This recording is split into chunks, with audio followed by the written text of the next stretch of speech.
1940 marks a year of encroaching shadows. While Europe burns under the weight of war, a small group in Palestine prepares for a radical, unprecedented defiance against the British mandate. The British government has enforced the White Paper, effectively sealing the gates of Palestine to Jews fleeing the Nazi onslaught. This betrayal forces a reckoning for those seeking a sanctuary. Within the ranks of the Etzel, there is growing tension. Leadership chooses a fragile truce with Britain, prioritizing the common enemy. But for some, this compromise is an absolute betrayal. Avraham Stern rejects the logic of waiting. He believes that by submitting to British authority, the Zionist cause is sacrificing its sovereignty, and he refuses to follow this path any longer. This ideological rift becomes permanent. Stern orchestrates a daring break from the Etzel, taking with him a cadre of true believers who share his uncompromising, radical vision for future independence. They call themselves the Lehi. It is a small, secretive organization designed for direct action against British rule, emerging as the most feared and misunderstood underground movement in the region. Stern's philosophy is clear. The British presence is the primary obstacle. He argues that even while the Nazis threaten, the Jewish people must secure their own land at all costs. Recruitment for the Lehi is perilous. It requires individuals willing to live in the shadows, severed from normal life, dedicating their existence to a struggle that few will ever understand. British intelligence quickly notices the shift. They begin monitoring the movements of known agitators, recognizing that the Lehi is more volatile and extreme than any group they have encountered before. The city feels the change. Streets that were once centers of commerce become sites of surveillance, as people learn to walk quickly, keeping their eyes low to avoid the watchful gaze. Stern moves constantly to avoid capture. His hideouts are sparse, functional, and deeply hidden, serving as the nerve center for an organization that operates entirely outside the boundaries of the law. The European situation worsens, creating a painful moral dilemma. Many wonder how the Lehi can justify fighting Britain when the Nazis are an infinitely more destructive force against all Jews. Stern persists in his conviction.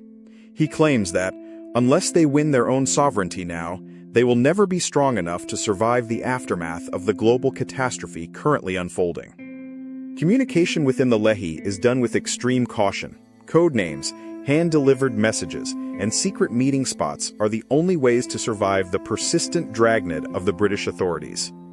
The members live double lives. By day, they blend into the workforce. By night, they become the architects of a revolution that demands absolute devotion and constant, harrowing vigilance against discovery. The British CID increases the pressure. They arrest anyone suspected of underground affiliation, creating an atmosphere where suspicion is constant, and every knock at the door causes a freezing fear. Stern develops a plan to disrupt British administration. He believes that by sabotaging their infrastructure, he can make the cost of occupying Palestine so high that they eventually have to withdraw. The Lehi grows slightly but remains elite. Stern demands rigorous discipline, knowing that one leak or one mistake could lead to the complete destruction of the entire underground group he built. Without funding or support, the Lehi relies on meager resources.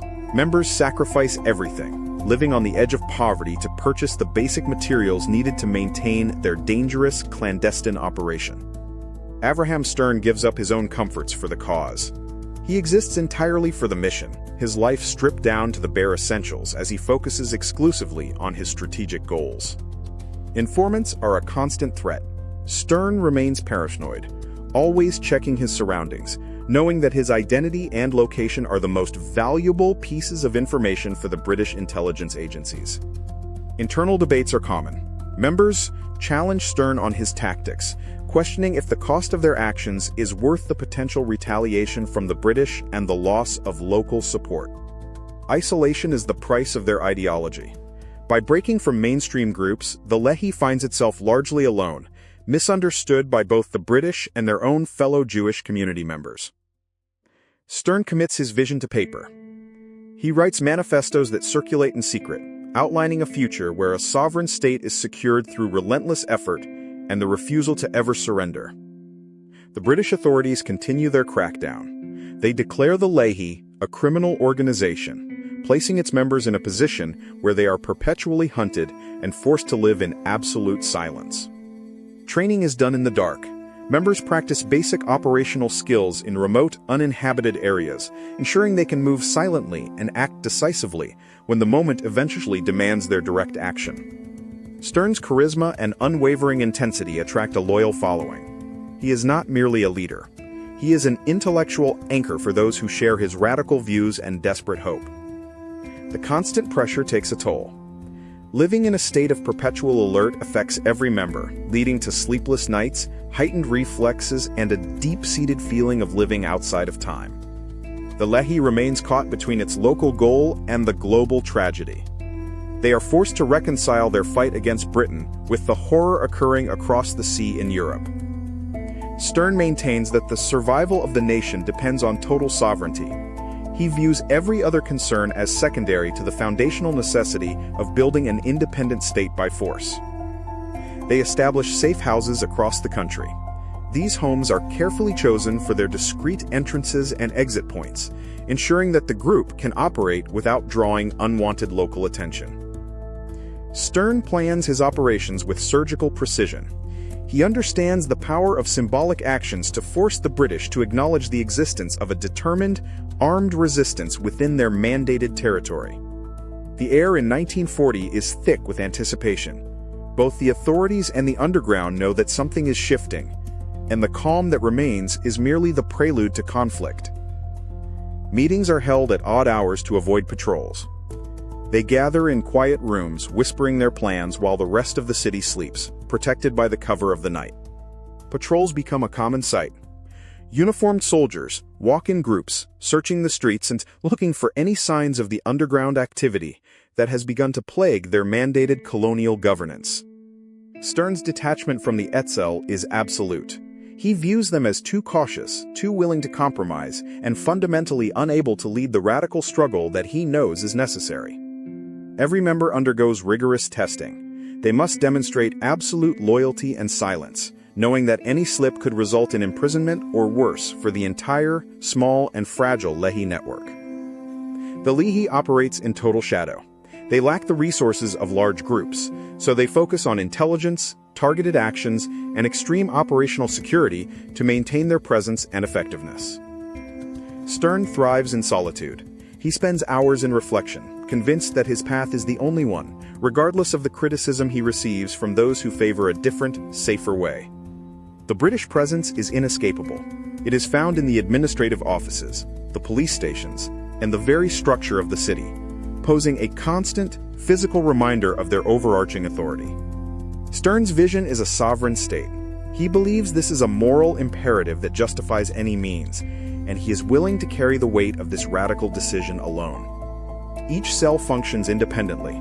This prevents the British from collapsing the entire Lehi if one member is compromised, demonstrating Stern's strategic planning and his deep commitment to operational security. The news from the front lines brings a grim reality. It forces the Lehi to question how to reconcile their local struggle with the sheer scale of the Nazi threat in Europe. Stern argues that strength is the only language recognized in history. He believes the struggle for a state is the most essential task, one that will safeguard their people forever after. Their lives are marked by silence. They move through the city like ghosts, avoiding any interaction that might betray their identity or their true mission to the authorities watching them. The intelligence dragnet tightens. British agents go door to door in areas they suspect of hosting underground members, forcing the Lehi to move their bases of operation more frequently than ever. Stern plans his next phase of defiance. He realizes that symbols are important, but that genuine, material impact is necessary to push back against the vast power of the British Empire. The city is on edge. Everyone feels the impending storm of conflict as the underground and the authorities move closer to a direct and inevitably violent confrontation in the streets. He lives in the shadows, knowing that his life is on the line every day. Yet, he continues, driven by an unwavering belief in the historical necessity of his mission's success. Their ideology is their only protection. In a world of compromise, they hold fast to their principles, even when it means facing immense opposition from every quarter of the globe. They train for every eventuality. Whether it is hunger, interrogation, or isolation, Stern ensures that his followers are prepared to endure whatever may come in the pursuit of their goal.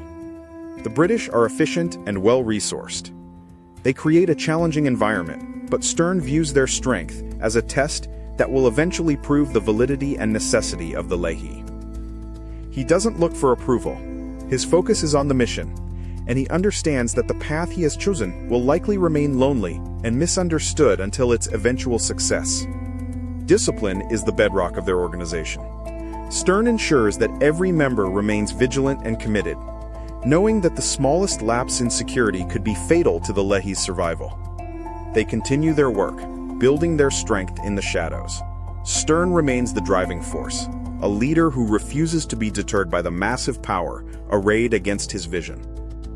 Stern's vision is a beacon for those who feel abandoned. He offers them a path of action and defiance, transforming their desperation into a focused, disciplined struggle for the nation's future. The tension continues to grow.